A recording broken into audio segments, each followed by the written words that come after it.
PAP.fr, première plateforme immobilière sans commission, présente Sud Radio, on parle immo. Votre rendez-vous 100% immobilier sur Sud Radio jusqu'à 10h en compagnie de Marc Ezrati et de toute son équipe. Bonjour à vous Marc. Bonjour Jean-Marie, bonjour à tous. On va parler aujourd'hui discrimination au logement avec votre invité qu'on est absolument ravi d'accueillir aujourd'hui, Loïc Quentin, le tout nouveau président de la FNAIM. Mais tout de suite, place aux dernières actualités. Big Mat, les bâtisseurs ont leur maison, présente Sud Radio, on parle immo, le journal. On commence ce journal, Marc Ezrati, avec les taxes de séjour reversées par Airbnb aux communes françaises en 2022. Elles auront jamais été aussi importantes. Effectivement, Airbnb aura reversé 148 millions d'euros de taxes de séjour aux communes en 2022, un montant en croissance de 60% comparé à 2021, grâce notamment à la reprise du tourisme de novembre 2021 à octobre 2022. Les plus gros montants de taxes qui ont été reversés ont été collectés à Paris avec près de 25 millions d'euros contre à peine 10 millions en 2021, à Marseille avec près de 3 millions d'euros ou encore à Nice où 2,5 millions d'euros ont été reversés. La plateforme réalise en France, rappelons-le, son plus gros chiffre d'affaires au monde après les États-Unis. Allez Marc, on poursuit avec cette histoire lamentable. Ce sont des propriétaires qui ont été menacés de mort, tenez-vous bien, parce qu'ils avaient dénoncé une sous-location pourtant illégale. Et oui, c'est un couple de propriétaires qui a découvert que l'appartement de 64 mètres carrés qu'il louait à Paris, à 2 pas de Notre-Dame, était en réalité occupé par des touristes. Tout avait démarré en septembre dernier, lorsque les propriétaires louent leur appartement à un couple qui leur paraissait bien sous tout rapport, lui directeur commercial et elle hôtesse de l'air, tous les deux chez Air France. Mais en réalité, il s'agissait de faux locataires qui auraient déjà arnaqué une quinzaine de propriétaires. Une fois le bail signé, les locataires ont mis l'appartement en sous-location sur des plateformes de location touristique. C'est des plaintes de voisins, notamment importunées par des Italiens un peu bruyants, qui ont éveillé les soupçons des propriétaires qui ont fini par découvrir les photos de leur appartement sur plusieurs sites internet.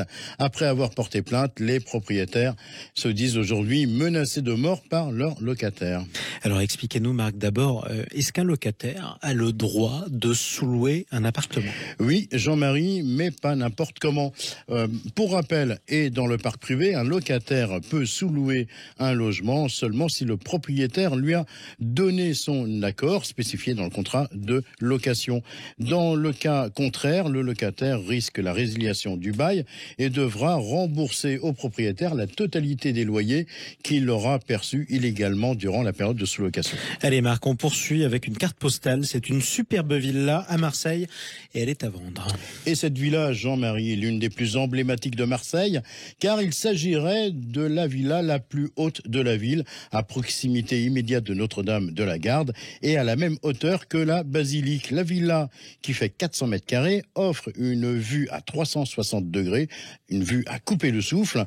La villa dispose d'une piscine, d'une terrasse de près de 75 mètres carrés, d'une maison d'amis, mais aussi d'un jardin luxuriant. Cette belle maison, imaginée par l'architecte André Stern, est proposée à 4,5 millions d'euros. Oh, ça a l'air magnifique en tout cas. Pourtant, Marc, cette maison ne trouve pas d'acquéreur. Comment ça se fait ? Et effectivement, Jean-Marie, si plusieurs acquéreurs ont déjà visité le bien d'exception et l'ont même adoré, aucun d'entre eux n'a pour l'instant fait d'offre, ni cherché à négocier le prix. La raison, la maison est particulièrement difficile d'accès, n'offrant aucun accès voiture. Il faut par contre avoir de sacrés bons mollets. En effet, pour accéder à la villa, il faut monter pas moins de 230 marches. Et enfin, quand on a les moyens de s'offrir une villa pareille, on peut engager des porteurs aussi pendant qu'on y est. Exactement. Merci Marc Ezrati pour toutes ces infos. Tout de suite, place à la Minute Viager.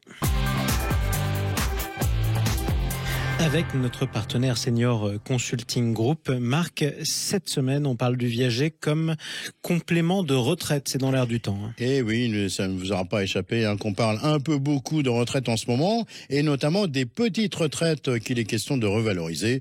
En 2016, on a les chiffres de cette année-là, ils étaient près de 6 millions de Français à ne toucher qu'un minimum de pension. Alors, je ne vais pas rentrer dans les détails, mais tout le monde sait que, et tout le monde est conscient en tout cas, que bien des seniors ne disposent disposent pas d'assez de revenus pour bien vivre. Dans cette perspective, le viager peut être un moyen efficace de compléter ses revenus. Sachez, Jean-Marie, que le viager permet d'augmenter de 49% le revenu mensuel des vendeurs grâce à la rente viagère qui est en moyenne en France de 657 € par mois et de 143% leur patrimoine financier grâce au capital reçu immédiatement avec un bouquet moyen en France de 65 200 €. Et concernant les ventes en nue propriété, sans rente, c'est encore plus marquant puisque ça permet aux vendeurs d'augmenter en moyenne de 320% leur patrimoine financier grâce au capital reçu immédiatement, ce qu'on appelle le bouquet sec, qui représente l'intégralité du montant de la vente, soit en moyenne en France 251 000 €. Un joli petit pactole. Merci beaucoup Marc Ezrati.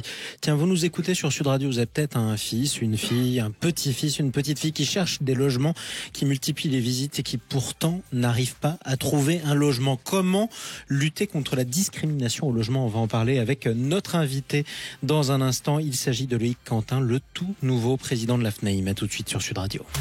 Sud Radio, le Mac de l'Imo, décryptage et tendance de l'immobilier.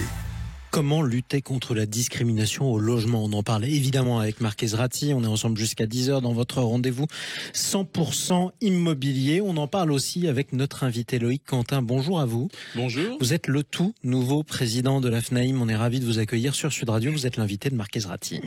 Bonjour Loïc Quentin. Bonjour Marc.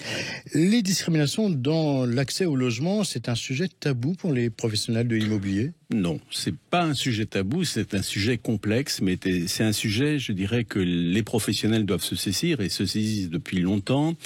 Je rappelle que notre fédération, déjà en 2005, avait mis en place, avant que le législateur lui-même l'organise et l'inscrive dans la loi, un code d'éthique et de déontologie et qui interdisait toute discrimination. On pourra en venir. Donc, on constate néanmoins qu'on a du mal à faire progresser. Les professionnels de l'immobilier ne sont pas meilleurs que les autres. Ils ont besoin, bien évidemment, d'être accompagnés dans ce dispositif et notamment parce que, et on doit les aider à faire progresser la lutte contre les discriminations de quelque nature que ce soit. Alors justement, quand on parle de discrimination, on parle de quoi? On pense souvent à l'origine, à la religion, à l'orientation sexuelle, mais c'est quoi une discrimination? Alors, en réalité, la première source de saisine du défenseur des droits en matière de logement, c'est la question du handicap, suivie par la maladie et l'âge. Mais je voudrais donner une définition beaucoup plus large. Et j'ai repris ce que nous avions écrit en 2005, qu'on avait rendu opposable et applicable à tous les professionnels adhérents à la FNIM au 1er janvier 2006, où on disait qu'un professionnel adhérent à la FNIM exerce sa profession dans le strict respect des lois, en particulier le professionnel, je vais vous lister toutes les discriminations possibles, n'applique jamais de discrimination vis-à-vis des personnes physiques en raison de leur origine, de leur sexe, de leur situation de famille, de leur apparence physique, de leur patronyme, de leur état de santé, de leur handicap, de leurs caractéristiques génétiques, de leurs mœurs, de leur orientation sexuelle, de leur âge, de leur opinion politique, de leurs activités syndicales, de leur appartenance ou de leur non-appartenance, vraie ou supposée, à une ethnie, une nation, une race ou une religion déterminée. C'est ce que nous écrivions en 2005. C'est-à-dire que la discrimination, elle a toute forme, je dirais, d'expression. Mais je vais aller même plus loin. Oui, les professionnels se doivent d'être vertueux et respectueux de la réglementation. C'est le sens de notre démarche. Je dirais qu'il n'y a qu'une forme de discrimination que nous pouvons exercer dans le cadre de l'accès au logement. Quand on loue un logement, un professionnel ne peut louer qu'à la condition que la personne en face puisse s'acquitter de ses obligations et payer son loyer. Oui, il y a une discrimination par le pouvoir d'achat que nous sommes obligés, de par notre responsabilité, et à ne pas exposer à des sanctions, notamment en cas de manquement à des obligations qui sont les nôtres dans l'accès. Mais nous sommes avant tout des facilitateurs d'accès au logement, et c'est ça, mais dans le respect de la réglementation. Alors, on vous a aussi invité parce que le 6 décembre dernier, vous avez signé une convention sous l'égide du gouvernement, sous l'égide d'Olivier Klein, ministre de la Ville, avec SOS Racisme pour améliorer encore la lutte contre les discriminations dans l'immobilier. C'est-à-dire, qu'est-ce qu'il y a dans cette vous convention ? savez, les professionnels dans l'accès au logement sont bien évidemment sous les phares et sous les projecteurs et toujours. Quand on est une fédération, on est pignon sur rue, on a une responsabilité, des obligations et on est soumis à du testing. Et la dernière opération de testing nous a fait montrer que nous n'étions pas aussi vertueux que nous le pensions et qu'il y avait encore beaucoup de choses à faire. Et donc un travail de pédagogie et comment y parvenir, il fallait passer de la théorie à la pratique et aider nos adhérents, nos professionnels à finalement à ne pas être discriminants. Alors sur les conseils de Emmanuel Vargon, ministre du Logement à l'époque, on s'est rapproché des SOS Racisme et voir comment nous pouvions travailler ensemble et comment nous pouvions améliorer ces résultats et faire en sorte que la discrimination les professionnels ne soient pas pointés et doivent être exemplaires. On a échangé et on a décidé finalement de se soumettre à une opération de testing, une auto-évaluation, notre façon d'exercer nos métiers. C'est une vision. Alors on s'expose bien entendu à un test régulier qui va s'opérer, mais c'est pour nous une façon de nous évaluer et aussi de mesurer la réalité. Je dirais en partenariat avec SOS Racisme, et c'est un excellent partenariat où ensemble on a décidé de travailler, de s'exposer, de faire une auto-évaluation et d'avoir des mesures correctrices. Et justement, la loi Allure, elle prévoit depuis peu une obligation pour les professionnels de l'immobilier à une formation à la non-discrimination. Par contre, on a l'impression, quand on interroge les centres de formation ou les professionnels de l'immobilier, que parfois les agents ils vont un peu à reculons. Comment on explique ça ? Comment on explique que les agents immobiliers traînent un peu des pieds pour aller pourtant dans une formation obligatoire ? Sur cette obligation de formation, on a 2 obligations de formation de 2 fois 2 heures, l'éthique et la déontologie et la formation contre la discrimination. D'abord, c'était aussi une proposition de la FNIM à l'époque pour améliorer le process, en complément aux 42 heures de formation dont nous veut répondre depuis la loi Allure du 24 mars 2014. Et à ce titre-là, on a complété ces 42 heures de formation de 4 heures de discrimination et 4 heures de code d'éthique. Et pour nous, c'est très important parce que ça nous permet, de favoriser la formation des professionnels. Alors surtout, ce n'est pas optionnel, c'est obligatoire. Un professionnel, aujourd'hui, ne peut pas prétendre à son renouvellement de carte professionnelle s'il ne satisfait pas et répond pas à cette obligation. Donc, le professionnel est formé, mais vous savez, on le sait, les 3/4 interrogés, et SOS Racisme nous l'a dit, les 3/4 des professionnels connaissent bien évidemment les conséquences et l'obligation de ne pas être discriminant. Mais vous savez, c'est pas parce qu'il y a une loi qu'on fait pas d'infraction. C'est là la difficulté. Alors justement, Loïc Quentin, on sait que sur les testings, SOS Racisme va mettre en place des testings contrôle formation. C'est-à-dire des gens qui sortent de formation et qui seront testés 3, 4, 5, 6 mois après. Si jamais un agent et pris la main dans le sac avec des pratiques discriminantes encore à son âge, qu'est-ce qu'il risque ? Bien, dans tous les cas, si vous voulez, le testing, pour l'instant, c'est une opération de testing, une opération de construction et d'auto-évaluation, je le précise. D'abord, nous ne connaissons pas l'étendue ou les moyens ou l'échantillon qui sera testé. Mais ce qui est important, si vous voulez, c'est que, vous savez, quand vous faites une limitation de vitesse sur une route, vous le savez. Pas vu, pas pris. Il n'y a que la sanction, effectivement, qui prime. Quand vous avez un retrait d'un point, comme on a réussi à faire baisser les vitesses sur les autoroutes, c'est parce qu'il y avait des radars. Et c'est parce que la peur du gendarme fait en sorte que, bien évidemment, on arrive à avoir un comportement exemplaire. Alors, l'autotesting va nous permettre, finalement, d'évaluer et de s'orienter vers une amélioration de nos relations et la conduite des professionnels.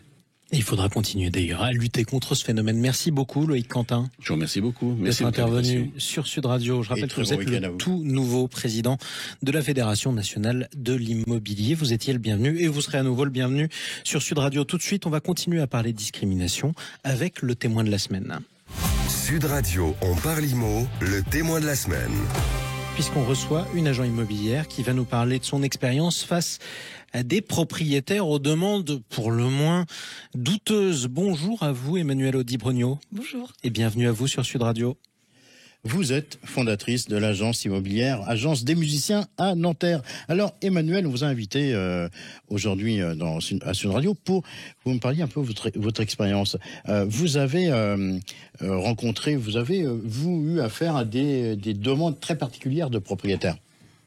Oui, tout à fait. En fait, j'entends qu'on a des obligations.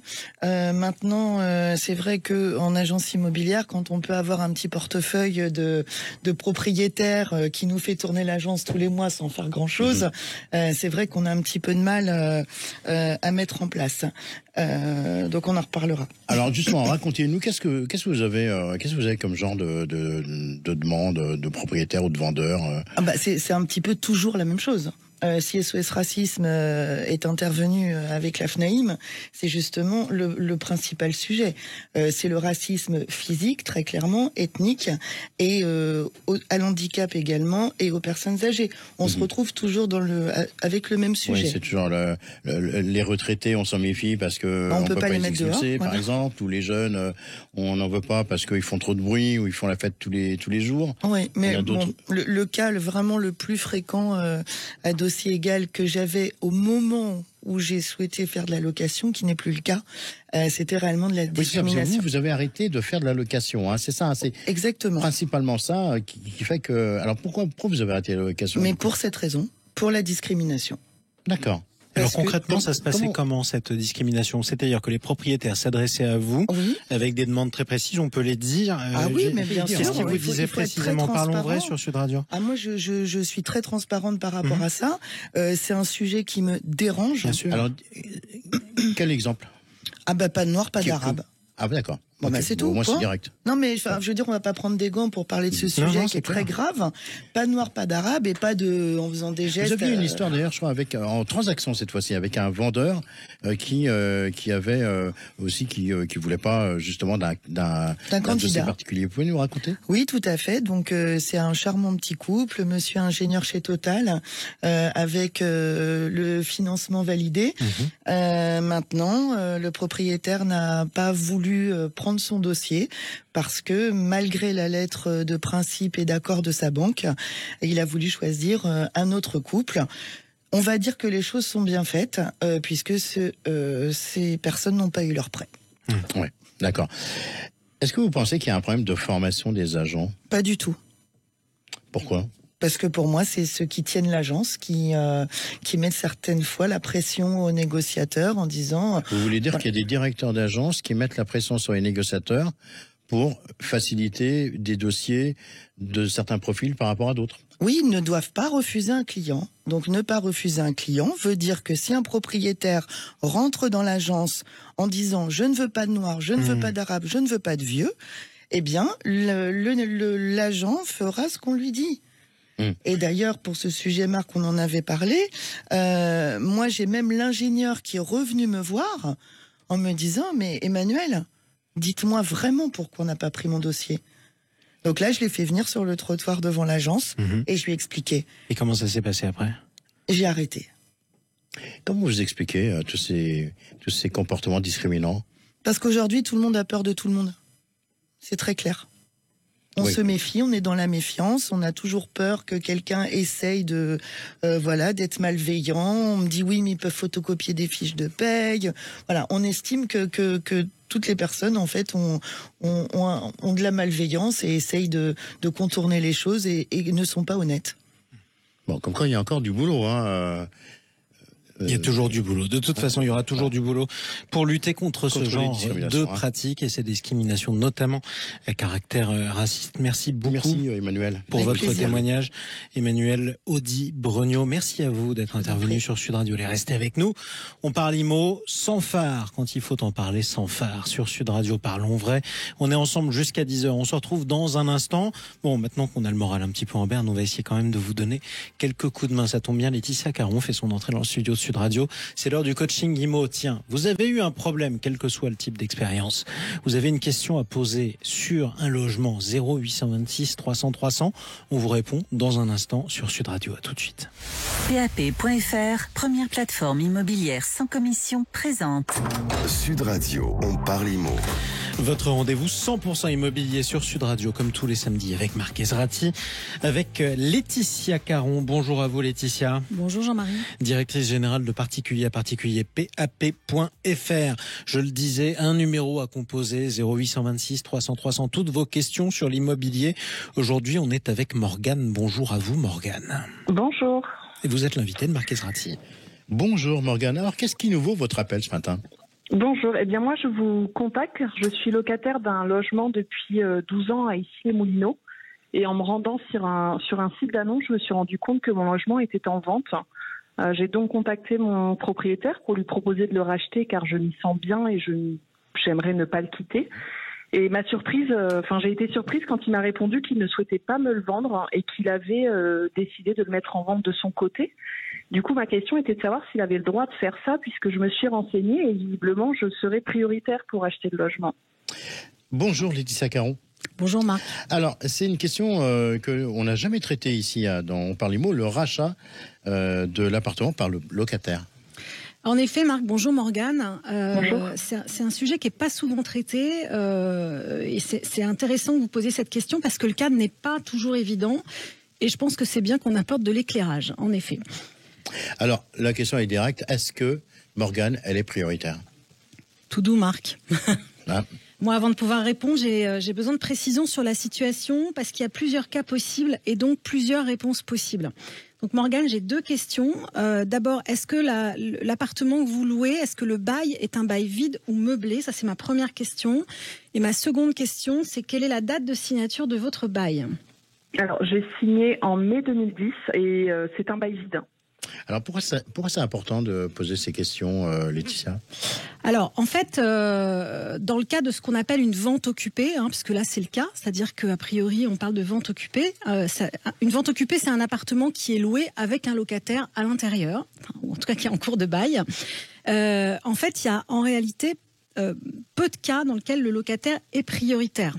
Et dans les faits, il y a même que deux seuls cas quand on est en cours de bail. Et là, je précise, Morgane, que si j'ai bien compris, donc vous louez depuis 2010. Ça Oui. veut dire que votre bail, ça a fait 12 ans en mai, c'est ça ? C'est ce que vous avez dit. En mai, exactement. Mai 2010, mai 2022, ça a fait 12 ans. Donc là, on est reparti pour une période triennale, puisque depuis mai, on est reparti pour 3 ans. Donc on est en cours de bail.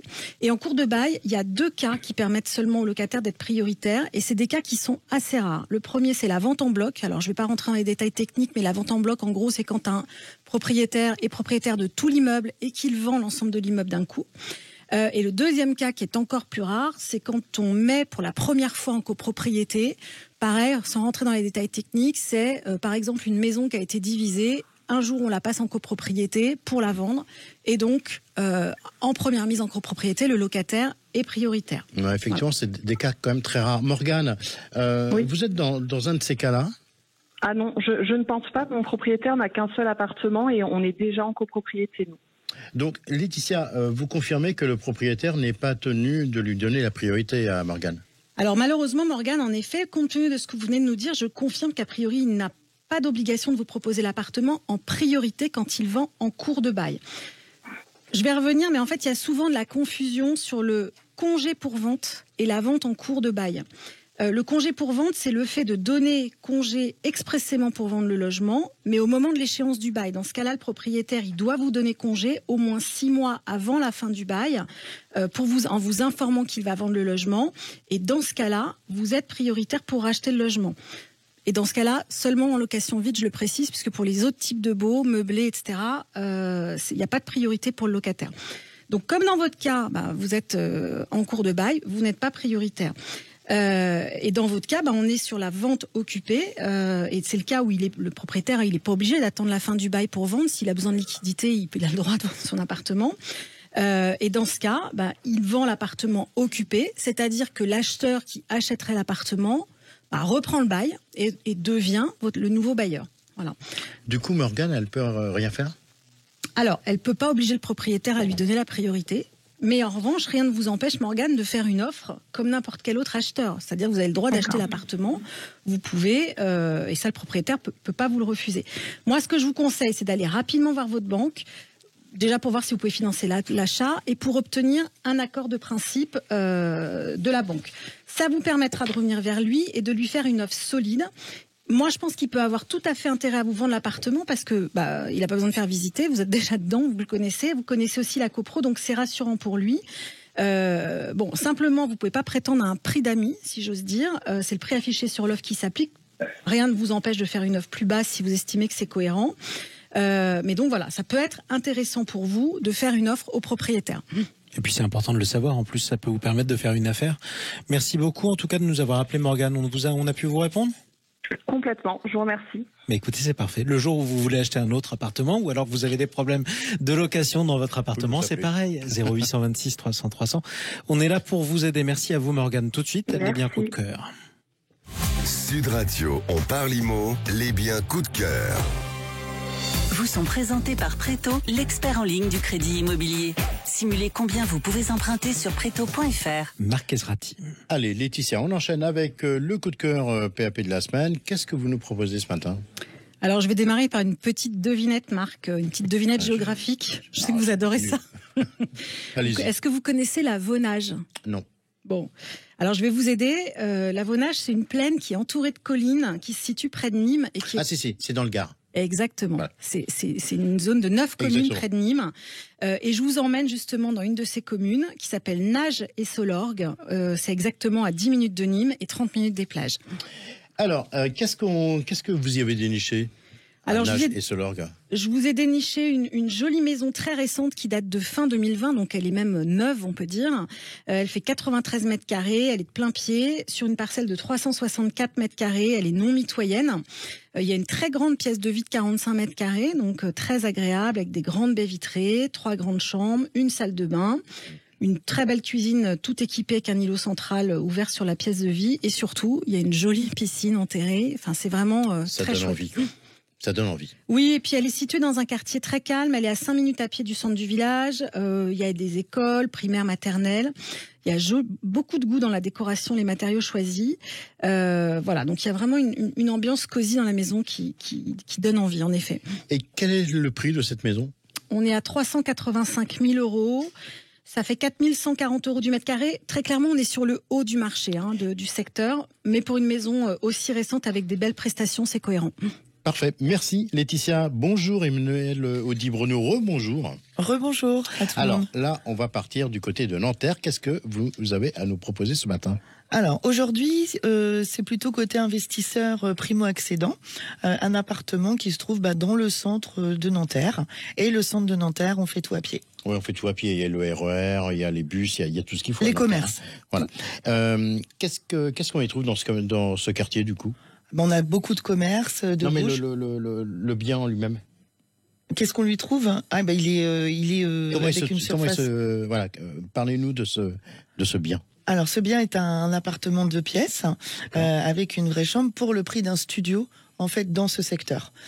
Donc, il fait 36 mètres carrés. On est à 5 500 € du mètre pour un 2 pièces avec cette situation sans vis-à-vis, parce que j'insiste toujours sans le vis-à-vis en ville. Je trouve que c'est important. C'est vital. Et puis, effectivement, remis aux normes par la copropriété en matière énergétique et thermique. D'accord. On est à quel prix ? On est à 199 000 €. Ah oui, effectivement, c'est intéressant. C'est en plus d'être un coup de cœur, c'est un bon plan. C'est ça, tout à fait. Merci beaucoup Emmanuel Audi-Brognaud, fondatrice de l'agence des musiciens. C'est à Nanterre. Les images de ces biens, on va les retrouver dès la fin de l'émission sur les réseaux sociaux, les biens présentés par Laetitia Caron et Emmanuel. Voilà, et puis si on est intéressé, on peut appeler aussi le numéro de téléphone, le numéro du standard de Sud Radio. Et puis, je vous rappelle que tout le monde peut appeler le 0826 300 300 parce qu'on ne discrimine personne sur Sud Radio.